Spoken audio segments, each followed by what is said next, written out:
Honored delegates, Kethfer began, his voice carrying the authority of a species that had never known defeat. Today I present to you the continued expansion of the Zephyrian Empire. In the past 5 years, we have brought order to 3-star systems, eliminated 17 primitive civilizations, and secured valuable resources for the betterment of galactic commerce. The footage behind him showed the same pattern repeated across different worlds. Zephyrian ships would appear without warning, their advanced cloaking technology making them invisible until the moment of attack. They would strike with devastating precision, overwhelming local defenses before any meaningful resistance could form. Within hours, they would take what they wanted, resources, technology, slaves, and vanish into hyperspace before reinforcements could arrive. Our strategy is simple and effective, Kethfer continued, gesturing to a tactical display. Swift strikes, maximum impact, strategic withdrawal. We do not waste time with prolonged conflicts. We take what we need and leave the survivors to contemplate their weakness. Murmurs rippled through the assembly. Some delegates nodded approvingly. The Zephyrians brought stability through strength. Others shifted uncomfortably, knowing their own worlds might be next. But all recognized the effectiveness of the Zephyrian approach. They had perfected the art of interstellar warfare. Which brings us to our next target, Kethfer announced, and the star map zoomed in on a small yellow star at the edge of civilized space. The Sol System. Home to a species that calls itself human. Our intelligence reports indicate they have recently achieved faster-than-light travel, making them ripe for integration into our empire. The display showed grainy images of human ships, crude, bulky vessels that looked primitive compared to the sleek Zephyrian fleet. Human cities appeared on the screen sprawling and chaotic, lacking the organized efficiency of more advanced civilizations. Even their weapons seemed outdated, using simple projectiles and basic energy weapons. These humans present no significant threat, Kethfer declared. They have no allies, no advanced technology, and no military tradition worth mentioning. Conquest will be swift and profitable. The chamber erupted in discussions as delegates debated the proposal. Some species offered support, hoping to share in the spoils. Others questioned the wisdom of expanding so rapidly, but one voice cut through the noise like a blade through silk. You are making a grave mistake. The chamber fell silent. All eyes turned to the back of the room, where a figure slowly rose from the shadows. Elder Quilthane of the Observatory race stood with the weight of centuries on his shoulders. His ancient species had once ruled half the galaxy, but now they were few in number, content to watch and record the rise and fall of younger civilizations. Quilthane's form was humanoid but ethereal, his translucent skin showing the faint glow of his internal energy. His eyes held the wisdom of eons, and when he spoke, even the most arrogant delegates listened. I have observed 1,000 species across this galaxy, he said, his voice carrying despite its whisper-like quality. I have watched empires rise and fall, seen the strong devour the weak, witnessed the cycle of conquest and destruction repeat endlessly. But the humans... He paused, and a chill seemed to fill the chamber. The humans are different. Kethfer's eyes narrowed. Different how old one?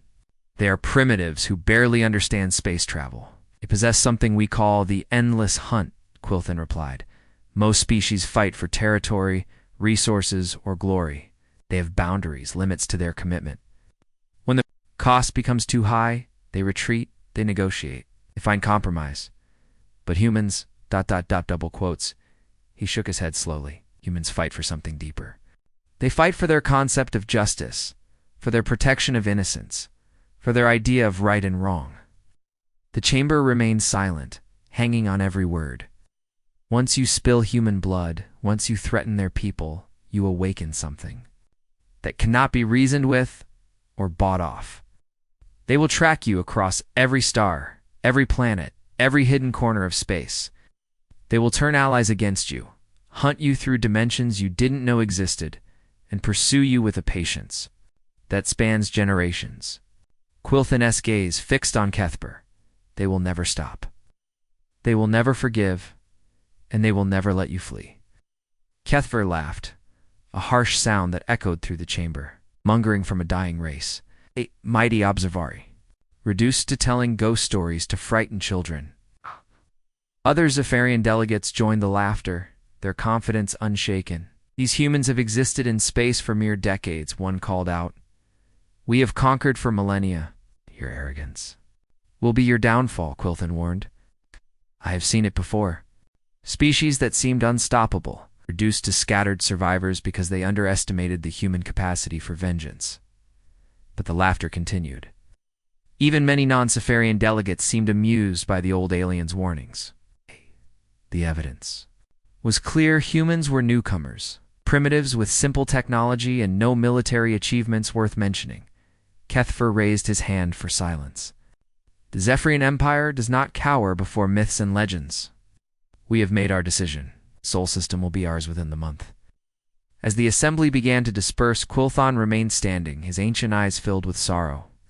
He had tried to warn them, as he had warned so many others before. But arrogance was a universal trait among conquerors.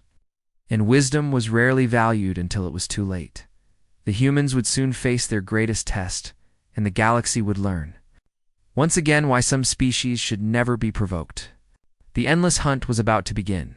Captain Zexrin stood on the bridge of his flagship, the Void Serpent, watching the stars bend around his cloaked fleet as they dropped out of hyperspace.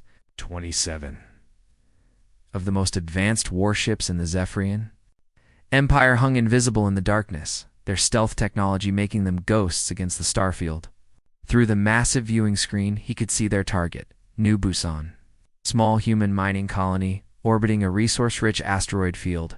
Perfect, Zexrin whispered to himself, his scaled fingers drumming against the command console.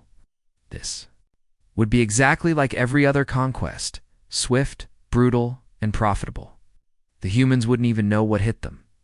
The colony looked pathetically vulnerable. A few orbital platforms connected by transport tubes, maybe 30,000 inhabitants at most. Their defense grid consisted of outdated missile platforms and energy shields that wouldn't stop a civilian transport, let alone military-grade plasma weapons. A handful of patrol ships drifted lazily around the perimeter, their crews probably half asleep from boredom. All ships, this is Zexrin, he announced into his communicator. Begin the attack. Remember, we want their mining equipment intact and their databases captured. Kill anyone who resists, but leave enough survivors to operate the facilities. The first wave of plasma fire erupted from the invisible fleet like lightning from a clear sky. The human patrol ships exploded in brilliant flashes before their crews could even send distress signals. The colony's shields flickered and died. Under the concentrated bombardment, their generators overloading in showers of sparks. Inside the colony's command center, alarms shrieked as Director Hanzel watched his world tear apart. The middle-aged administrator had spent 15 years building New Busan from nothing, turning a barren asteroid field into a thriving community. Now he watched helplessly as Zephyrian plasma bolts carved through the residential sectors like hot knives through butter. Give me a line to Earth, Command, he shouted over the chaos. Tell them we're under attack by unknown hostiles. But even as he spoke, another explosion rocked the station. The main communication array erupted in flames, cutting off their connection to the outside universe. Emergency lighting cast eerie shadows across the control room as staff members ran frantically between damaged consoles. Sir, we're getting readings from the defense platform, a technician called out. Commander Lejeune is still alive. On the secondary screen, a scarred face appeared through the static. Commander Lejeune looked like he'd been through hell, blood streaming from a gash on his forehead, his uniform torn and smoking. Behind him, the interior of the orbital defense station was a nightmare of twisted metal and sparking electronics. Direct, Lejeune said, his voice steady despite the destruction around him. I'm reading 27 ships, all using advanced cloaking technology. They're systematically destroying our infrastructure while keeping the mining equipment intact. Another blast shook both stations. Through the viewports, they could see Zephyrian ships beginning to decloak as they moved in for the final assault. The vessels were things of terrible beauty, sleek, predatory shapes covered in scales that shifted color like living metal. Their weapons glowed with deadly energy as they carved through the colony's defenses. "This is a harvesting operation," Lejean continued, his tactical mind working even as his station died around him. "They want our resources and our people. It's probably planning to sell us as slaves." "Can we fight back?" Saul asked desperately. "Not against this firepower," Lejean replied. "But we can do something else." The screen flickered as another explosion rocked the defense platform. When it cleared, Lejean was working furiously at a console, his fingers flying over the controls even as sparks rained down around him.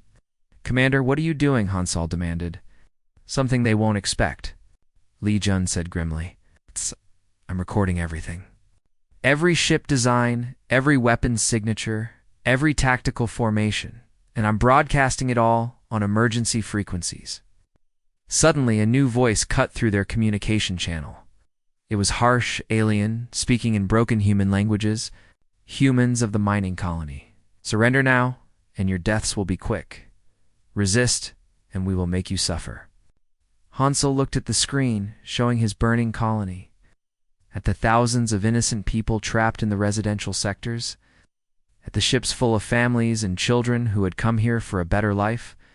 His hands shook as he reached for the surrender button. But Li Chen's voice stopped him cold. "No," the commander said, his eyes burning with something that made the alien invaders' threat seem hollow.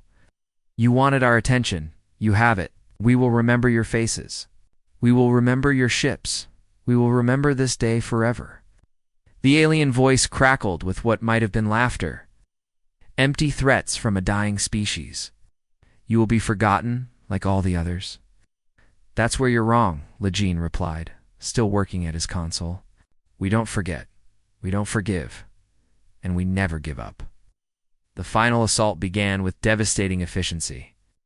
Zephyrian boarding parties teleported directly onto the colony platforms, their advanced armor making them nearly invulnerable to human weapons.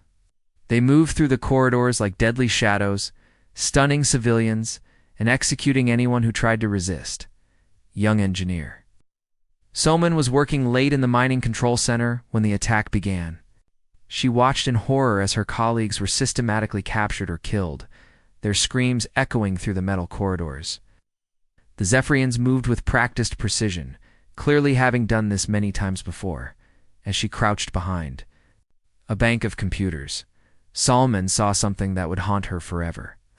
The aliens weren't just killing randomly, they were selecting specific people. Engineers, administrators, anyone with technical knowledge was being kept alive. The rest were simply eliminated as unnecessary.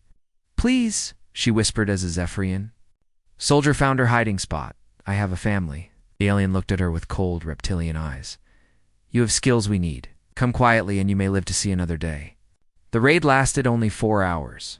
It was over. New Busan was a hollow shell of its former self.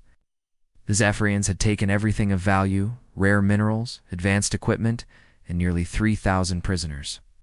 The remaining survivors, huddled in the damaged residential sectors, waiting for rescue that might never come, as the enemy fleet prepared to jump to hyperspace. Captain Zextran reviewed the battle reports with satisfaction.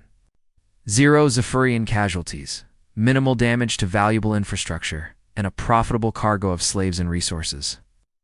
It was exactly what his superiors expected. Sir, his communications officer reported, "We're detecting unusual data transmissions. From the destroyed human vessels, every ship we destroyed managed to send out information packets before being eliminated." Zexerin barely glanced at the readings. Desperate final transmissions. Probably pleas for help or last messages to their families. Standard behavior for primitive species. Should we intercept and decode them? "Unnecessary," Zextran said dismissively. "By the time any rescue arrives, we'll be halfway across the galaxy to begin the jump to hyperspace." As the Zephyrian fleet vanished into the void, they left behind a smoking ruin and a population of traumatized survivors. But they also left behind something they couldn't see or understand, a promise that would echo across the stars. Commander Lejeune had died when his station exploded. But his final transmission was already racing through space at light speed, carrying detailed scans of every Zephyrian ship, every weapon, every tactical formation. The data was encoded with human encryption and broadcast on frequencies only Earth Command would recognize. The hunt was about to begin. 3 months after the massacre at New Busan, Captain Zexrin felt confident again. The nightmares had faded, and the screams of dying humans no longer echoed in his dreams. His fleet had completed 2 more successful raids since then. The Zephyrian High Command was pleased with his performance. The humans, it seemed, had learned their place in the galaxy. Now his fleet hung in space near the Rigel system, preparing for another easy conquest. Their target was a human industrial station called Titan's Gate, a massive facility that processed rare metals from the system's gas giant. Intelligence reports showed it was lightly defended, with only a small patrol fleet and basic defensive systems. Just like New Busan, Zexrin muttered to himself, studying the tactical display. These humans never learn. His communications officer looked up from her console. "Sir, we're detecting some unusual energy readings from the target area. Should we investigate?" Zexrin waved dismissively. "Probably just industrial radiation. From their primitive factories, begin the attack sequence. All ships, prepare to decloak on my signal." The Zephyrian fleet moved into their standard formation. A 3-pronged assault that had proven effective against dozens of species. They would decloak simultaneously, overwhelm the defenders with superior firepower, and complete their objectives before any reinforcements could arrive. It was a strategy that had never failed. Decloak in 3. ... 1. ... Mark. 27 Zephyrian warships materialized in the darkness, their weapons already charging for the initial assault. But instead of catching surprised defenders, off guard, they found themselves staring at something impossible. 30 human ships waited in perfect formation, their weapons trained directly on the Zephyrian fleet. Not just waiting, they were positioned exactly where the Zephyrians would decloak, as if they had known the attack was coming days in advance. "Impossible," Zexrin whispered, his scaled hands gripping the command console. "Your intelligence showed no major human fleet in this system." On the main screen, a communication signal appeared. The face that looked back at him was human, but unlike any human he had seen before. Admiral Minho was older than the colonists at New Busan, with gray hair and eyes that held the weight of command. Behind him, the bridge of his flagship buzzed with quiet efficiency. "Captain Zexrin of the Zephyrian Empire," Minho said in a calm, measured voice. "We've been expecting you." "You know my name?" Zexrin's surprise was genuine. "How could these primitives have identified him?" "We know everything about you," Minho replied. "Your ship's energy signature, your tactical preferences, even your personal history. We know you led the attack on New Busan. We know you killed Commander Lejeune. We know you took 3,000 innocent people as slaves. The human admirals." Voice remained perfectly calm, but something in his eyes made Zexrin's blood run cold. This wasn't the panic he had expected. This was something far more dangerous, controlled rage. "You're bluffing," Zexrin snarled. "You're primitives with inferior technology. Surrender now, and we might let some of you live." Minho smiled, but it wasn't a pleasant expression. "Let me show you what we've learned." The human fleet opened. Fire with devastating precision. But these weren't the crude weapons Zexrin remembered from New Busan. These were advanced plasma cannons, particle beams, and missile systems that seemed to know exactly where to hit for maximum damage. The Zephyrian shields, designed to deflect standard energy weapons, crumpled under the assault like paper. "How are they penetrating our defenses?" Zexrin's tactical officer shouted over the alarms. "They know our shield frequencies, the weapons." Officer replied in disbelief. "They're targeting our exact vulnerabilities." 3 Zephyrian ships exploded in the first salvo. The rest tried to return fire, but the humans had positioned themselves perfectly to minimize damage while maximizing their own effectiveness. It was as if they were fighting an enemy they had studied for years, not months. "All ships emergency jump to hyperspace," Zexrin commanded. "Full retreat." But even as his fleet tried to escape, the human ships moved to cut off their retreat routes. The formation was perfect. calculated to the smallest detail. This wasn't just superior firepower, it was superior intelligence and planning. "Sir, we're being jammed," the communications officer reported. "They're blocking our hyperspace coordinates." On the screen, Admiral Minho watched the chaos with cold satisfaction. "You want to run, Captain? Then run, but understand that this is just the beginning." The human fleet suddenly pulled back, allowing several Zephyrian ships to escape. Zexrin didn't understand why until he saw the tactical display. The humans could have destroyed his entire fleet, but they were deliberately letting exactly half of them go. It wasn't mercy, it was strategy. "Why are they letting us escape?" his tactical officer asked. "Because they want us to," Zexrin realized with growing horror. "This isn't about winning a battle. It's about sending a message." As the surviving Zephyrian ships prepared for hyperspace jump, new alarms began sounding throughout the fleet. The humans had done something during the battle, something that had gone unnoticed in the chaos of combat. "Sir, we're detecting unknown devices attached to our hulls," the chief engineer reported. "They're quantum-entangled trackers, almost impossible to detect or remove them," Zexrin ordered. "We can't, sir. They're bonded to our ship's quantum signature. If we try to remove them, they'll just reappear. It's technology we don't understand." The realization hit Zexrin like a physical blow. The humans had tagged them like animals. No matter where they went, no matter how far they ran, the humans would always know exactly where to find them. As the fleet jumped to hyperspace, another communication came through. This time, it wasn't Admiral Minho. It was a young Asian woman, in a human engineering uniform, her face showing the determination of someone who had survived hell. "Captain Zexrin," she said, and her voice carried the weight of 3,000 lost souls. "My name is Salmin. You took me prisoner at New Busan. You killed my friends. You destroyed my home." Zexrin recognized her now, the young engineer, who had cowered behind the computers. But the woman on the screen was different. She had been transformed by experience, hardened by loss, and equipped with knowledge that made her dangerous. "Escape from your prison ship," she continued. "I told the humans everything about your fleet, your weapons, your tactics, every weakness, every vulnerability, every detail about how you operate." The humans listened. They learned. They prepared. The transmission showed the bridge of the human flagship, where Soman now worked alongside Admiral Minho. Behind them, displays showed detailed schematics of every Zephyrian ship, complete tactical analyses, and tracking data for the entire enemy fleet. "You wanted to harvest us like animals," Soman said, her voice growing stronger. "But you made a mistake. You left survivors. You left witnesses. Wet. And now we know exactly who you are and what you're capable of." She leaned forward, her eyes burning with the promise of justice. "Run, Captain. Run as far and as fast as you can. Jump to distant systems, hide in nebulae, seek sanctuary with your allies. It doesn't matter. We've tagged your ships with quantum trackers that exist in 11 dimensions. We will always know where you are."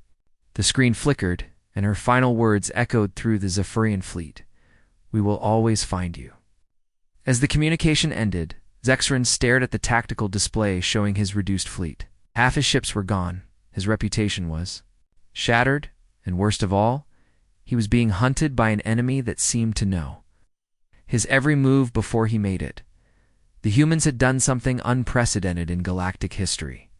They had turned a military defeat into a strategic victory, transforming victims into hunters. The chase was just beginning. Captain Zexrin stood before the holographic display in his ship's war room, watching the blinking dots that represented his dwindling fleet. 2 weeks had passed since the disaster at Titan's Gate, and the situation grew worse every day. His remaining 13 ships were running low on fuel, supplies, and most importantly, hope. "Set course for the Thraxian Confederacy," he ordered. His navigation officer, "They owe us favors from the Kepler campaigns. They'll give us sanctuary." The Thraxian Confederacy had been allies of the Zephyrian Empire for over 50 years. Their heavily fortified systems had sheltered Zephyrian fleets before, and their military bases could provide the repairs and supplies his ships desperately needed. It was the logical choice for retreat. The journey to Thraxian space took 3 days through hyperspace. During that time, Zexrin tried to maintain order among his crews, but he could see the doubt creeping into their eyes.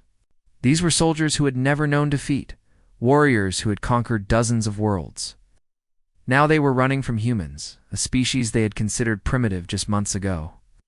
"Sir, we're receiving a transmission from Thraxian Central. Command," the communications officer announced as they dropped out of hyperspace near the border station. The screen flickered. An Admiral Vextel of the Thraxian fleet appeared. The insectoid alien's compound eyes gleamed with what Zexrin hoped was welcome. But something in his posture suggested otherwise. "Captain Zexrin," Vextel said, his voice carrying the clicking undertones of his species, "we received word of your difficulties with the human species. Admiral, I request sanctuary for my fleet under the terms of our alliance," Zexrin said formally. "We need fuel, supplies, and time to regroup." Vextel's mandibles clicked nervously. "I'm afraid that's not possible, Captain. The Confederacy has reviewed recent intelligence reports about your actions in human space. We cannot provide sanctuary to war criminals." "War criminals?" Zexrin's voice rose in anger. "We conducted standard military operations. We've done nothing different from our previous campaigns. The humans have shown us evidence that suggests otherwise," Vextel replied. "Holographic recordings of the New Busan massacre, detailed testimonies from survivors, documentation of civilian casualties. The Confederacy Council has voted unanimously to close our borders to your fleet." The screen split, showing a second transmission.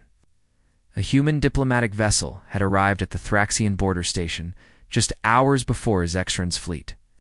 Ambassador Yujin, a middle-aged human woman with kind eyes and a gentle voice, had presented evidence to the Thraxian leadership with devastating effectiveness. "Captain Zexrin," she said, addressing him directly through the transmission, "we're not here to threaten or demand. We're simply sharing the truth about what happened at New Busan." The holographic display showed the massacre in horrifying detail. Zephyrian soldiers executing unarmed civilians, families being separated, children crying for their parents. The footage had been compiled from security cameras, personal devices, and survivor testimonies. It was undeniable proof of war crimes. "This isn't warfare," Ambassador Yujin continued. "This is murder, slavery, and genocide. The Thraxian Confederacy has always prided itself on honor in combat. I trust they will make the right decision." Admiral Vextel's expression was grim. "I'm sorry, Captain, but the Confederacy cannot be associated with such actions. You have 12 hours to leave our space." The transmission ended, leaving Zexrin staring at a blank screen. His oldest allies had turned against him in a matter of hours. Humans hadn't threatened the Thraxians or offered them bribes. They had simply shown them the truth. "Set course." "For the Plasma Syndicate," Zexrin ordered, his voice hollow. "They care nothing for morality. They'll shelter us for the right price." But the same pattern repeated itself. Human diplomatic ships arrived at every potential safe harbor before the Zephyrian fleet, carrying the same evidence, the same testimonies, the same undeniable proof of war crimes. The Plasma Syndicate, notorious for their ruthless business practices, refused to deal with the Zephyrians after seeing the footage. "Bad for business," their representative explained. "The humans are offering better trade deals to those who refuse you sanctuary. Economic warfare, very effective. Even the neutral zones, traditionally open to all species regardless of their actions, closed their borders. The human diplomatic corps had done something unprecedented. They had turned Zephyrian war crimes into a galactic moral crusade. How are they doing this?" Zexrin, second in command, asked as they watched another potential ally refuse them sanctuary. "How are they reaching everyone before us?" "They're not just using ships," the intelligence officer reported. "They're using quantum communication networks, diplomatic channels, even commercial data streams. They're spreading this information faster than we can travel." Zexrin realized with growing horror that the humans had weaponized their greatest strength, their ability to form connections and inspire others. While the Zephyrians had spent centuries conquering through fear and force, Humans had built a network of goodwill and mutual respect that now turned against his fleet. As weeks passed, the situation grew desperate. His fuel reserves dropped too. Critical levels, food supplies ran low, and several ships reported critical system failures. Ow. The quantum trackers meant the humans always knew exactly where they were, but they didn't attack. They didn't need to. They had turned the entire galaxy into a prison? Sir, we're receiving surrender requests from 3 ships, the communications officer reported. Their captains want to negotiate individual surrenders. Zextrin's anger flared. Denied. We stay together, or we die together. But the human response was swift and clear. Ambassador Eugene appeared on screen again. Her message broadcast to the entire fleet. We appreciate the desire of individual crews to end this conflict, she said. But we cannot accept partial surrenders. The entire fleet participated in the New Busan massacre. The entire fleet must answer for those crimes. We will wait. She paused, her eyes showing genuine sadness. We take no pleasure in this hunt, Captain Zextrin. But justice demands that all who participated in the slaughter of innocents face consequences.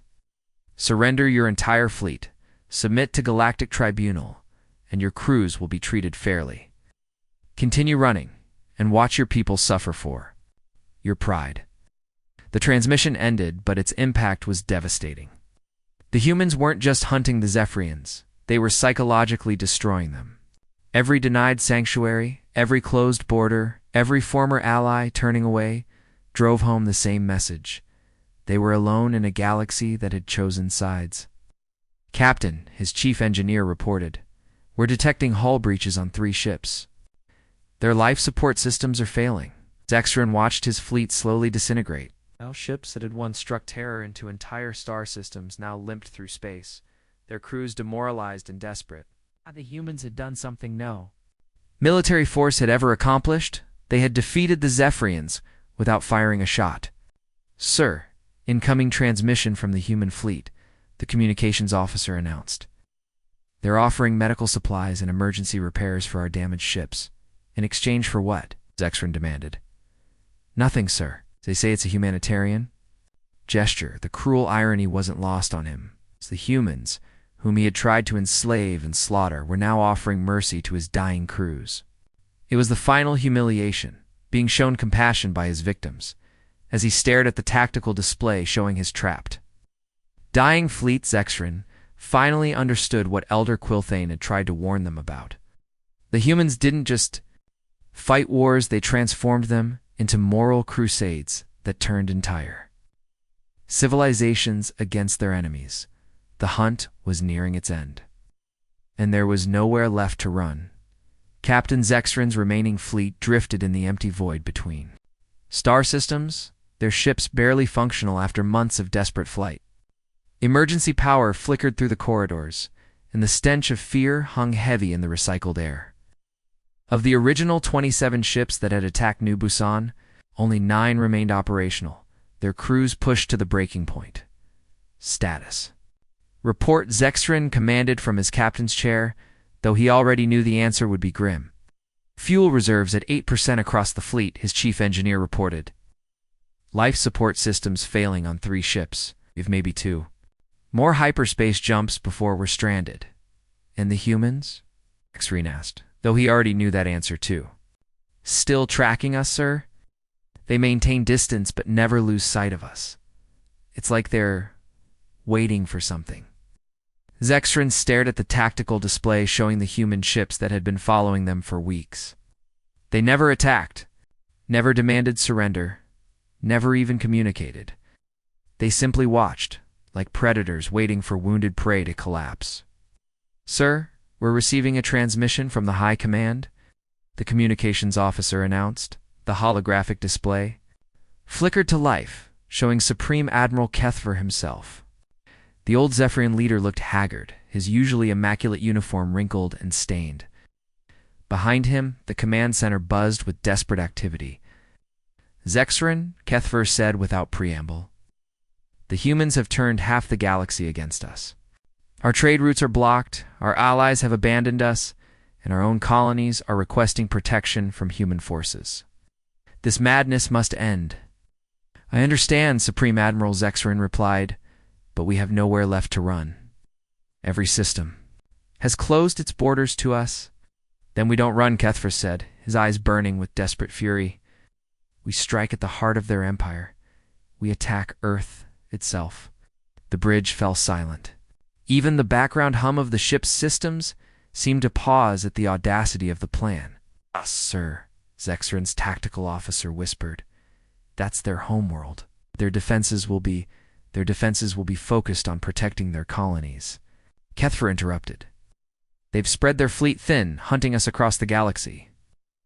This is our chance to end this war with one decisive strike." The Supreme Admiral leaned forward, his voice dropping to a conspiratorial whisper. "Think about it, Zexrin. If we can threaten Earth itself, the humans will have to negotiate. They'll call off their hunt, restore our trade agreements, and return to their proper place in the galaxy. It's the only way to save our empire." Zexrin studied the star charts on his display. Earth was only 2 hyperspace jumps away, and intelligence reports suggested most of the human fleet was scattered across. Their territory was insane, desperate, and possibly suicidal, but it was their only chance. Very well, he agreed. "We'll make for Earth, but if this fails, it won't fail," Kethfer assured him. "The humans are primitives who got lucky. When faced with the destruction of their homeworld, they'll surrender, just like all the others." As the transmission ended, Zexrin began plotting the course to Earth. His remaining ships were barely functional, but they still carried enough firepower to devastate a planet. One way or another, this pursuit would end. "All ships, prepare for hyperspace jump," he announced. "Target, Sol System, 3rd planet. We're going to finish this." The jump to Earth took 18 hours through hyperspace. During that time, Zexrin tried to prepare his crews for what might be their final battle. They had lost everything, their homes, their allies, their pride. But they still had their weapons, and they still had their hatred for the species that had humiliated them. Dropping out of hyperspace in 10 seconds, the navigation officer announced, "Prepare for immediate combat." The stars twisted around them as they emerged from hyperspace at the edge of the Sol System. Earth hung before them like a blue and white jewel, beautiful and defenseless. Zexrin felt a moment of satisfaction. Finally, they had caught the humans off guard. Then his tactical officer screamed, "Sir, we have multiple contacts. Massive fleet directly ahead." The main screen exploded with light as hundreds of human ships decloaked simultaneously. Not the crude, bulky vessels Zexrin remembered from intelligence reports, but sleek, advanced warships that seemed to pulse with barely contained energy. Orbital defense platforms materialized around Earth, their weapon arrays already charged. And targeting the Zephyrian fleet? "Impossible," Zexrin whispered. "Our intelligence showed no major fleet presence in this system." "Sir, I'm reading over 3,000 human ships," the tactical officer reported, his voice shaking. "And these aren't the same designs we fought before. These are ... These are completely new classes of vessels." The human fleet arranged itself in perfect formation around the approaching Zephyrians. It wasn't just a defense, it was a demonstration of overwhelming force. Ships that dwarfed the largest Zephyrian vessels hung in space like metal mountains, their hulls gleaming with advanced armor and weapon systems. "How did they build so many ships so quickly?" Zexrin demanded. "They didn't," his intelligence officer replied, studying the scanner readings. "These ships have been here all along, hidden, waiting. The fleet we've been fighting, it was just a fraction of their true strength." The horrifying truth began to dawn on Zexrin. The humans hadn't been desperately chasing his fleet across the galaxy. They had been hurting them, using their own tactical doctrine against them. Every closed border, every refused sanctuary, every blocked escape route had been carefully orchestrated to drive them to this moment. A communication signal cut through the shocked silence on the bridge. Admiral Minho appeared on screen, but he wasn't on a ship's bridge this time. He was in what appeared to be a massive command center deep within Earth's defenses. Surrounded by holographic displays showing the entire galaxy, Captain Zexrin, Minho said, his voice carrying the weight of absolute authority. "Welcome to Earth. We've been waiting for you." "This is impossible," Zexrin snarled. "You're primitives. You barely understand space travel." Minho smiled sadly. "That's what we wanted you to think. Every species in the galaxy made the same mistake. They judged us by our oldest, most basic technology. They never bothered to look deeper." The screen split, showing footage of massive industrial complexes hidden in asteroid belts, shipyards concealed within gas giant atmospheres, and research stations tucked away in the emptiest corners of space. The humans had been building their true fleet in secret for decades, presenting only their most primitive vessels to the galaxy. "You see, Captain, we learned something important from studying galactic history," Minho continued. "The strongest predators are the ones who appear weak until the moment they strike. Every species that conquered others did so by underestimating their enemies. We decided to never give anyone that chance." The display showed detailed intelligence files on every major military power in the galaxy.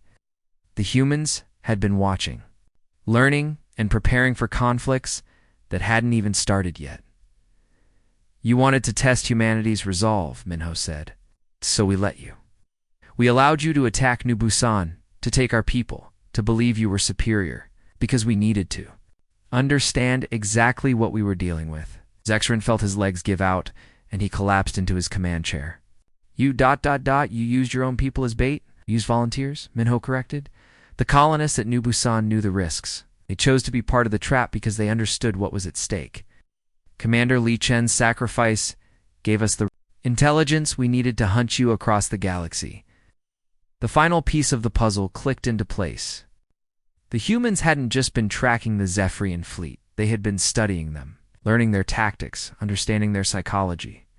Every move Zexrin had made, every decision he had reached, had been anticipated and planned for. "This entire chase," Zexrin whispered, "it was all orchestrated. Every single step," Minho confirmed. "We needed you to come to Earth, Captain. Needed you to see what humanity is truly capable of when we stop pretending to be weak."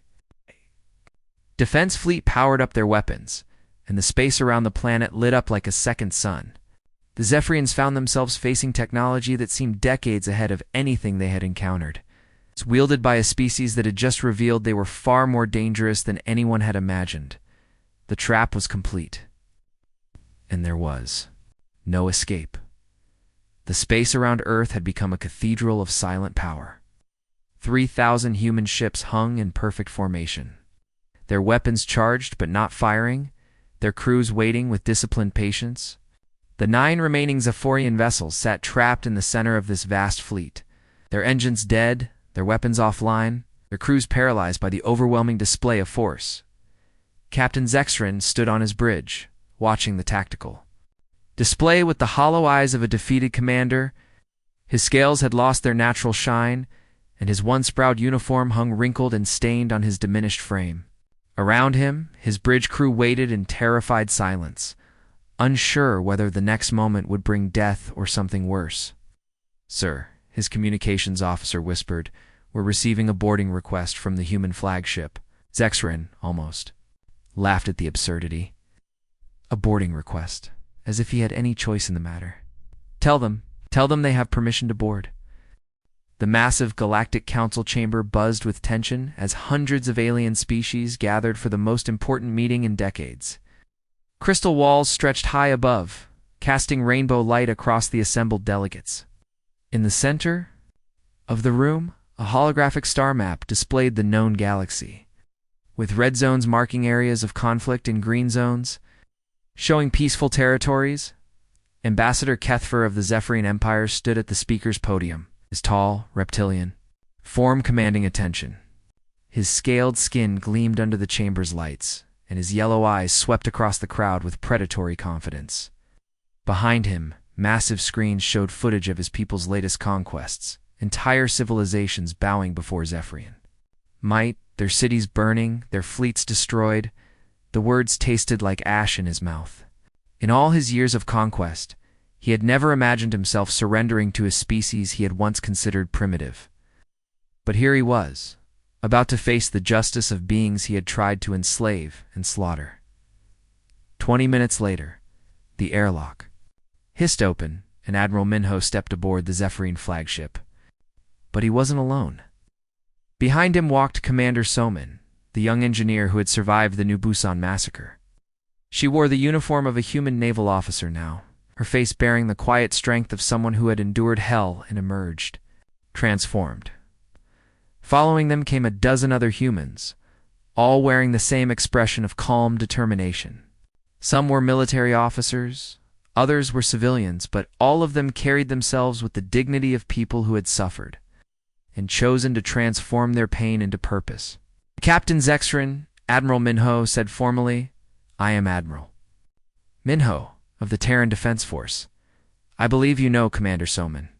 Zexrin looked at the young woman he had taken prisoner months ago. She met his gaze without flinching, her eyes showing no hatred, no desire for revenge, only the quiet certainty of someone who had found justice. "I remember her," Zexrin said quietly. She was ... She was afraid. "I was terrified," Soman agreed. "But fear taught me something important. It taught me that the strongest response to cruelty isn't more cruelty. It's the determination to make sure it never happens again." Admiral Minho gestured to the group behind him. "These are the survivors of New Busan, Captain, the people you tried to destroy. They've come to witness justice." Zexrin closed his eyes. He had expected execution, torture, the same brutal fate his people had inflicted on countless others. Instead, he found himself facing something far more powerful, the moral authority of those he had wronged. "What do you want from me?" he asked. "We want you to understand," Minho replied. "Understanding is the first step toward justice."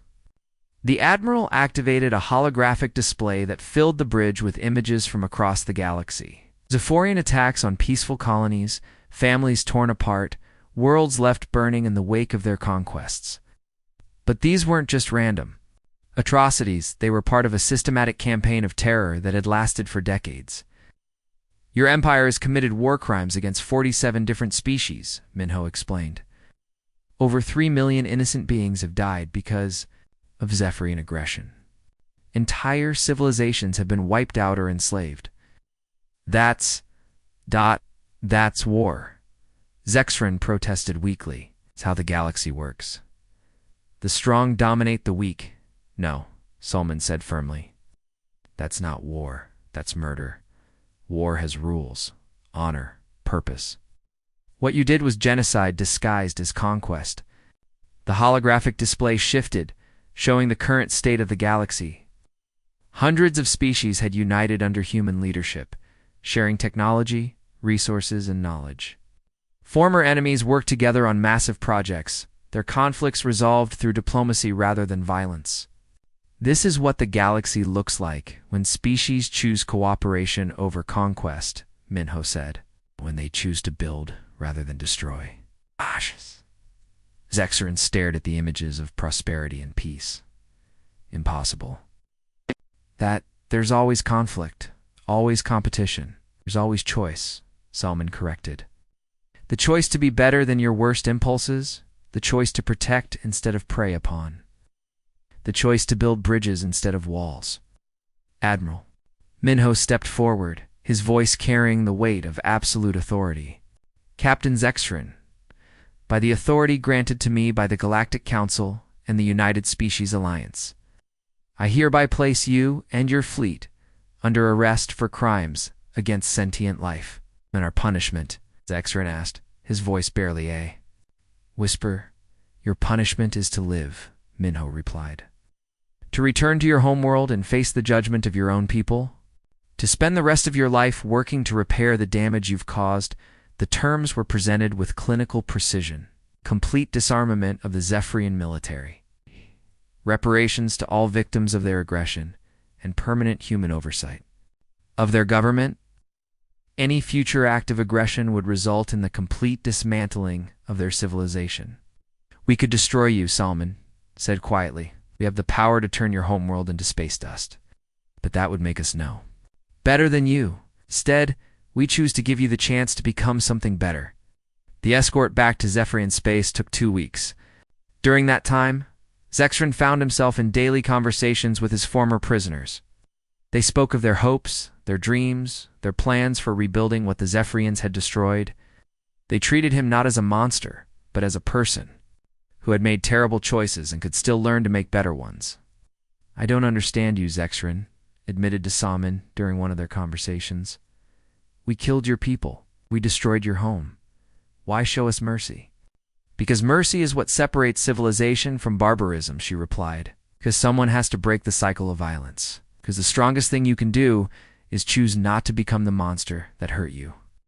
When they finally reached Zephyrian space, Zexrin found his homeworld transformed. The human diplomatic corps had been working with Zephyrian civilians for months, sharing technology and knowledge. Cities that had been centers of military power were being converted into schools, hospitals, and research facilities.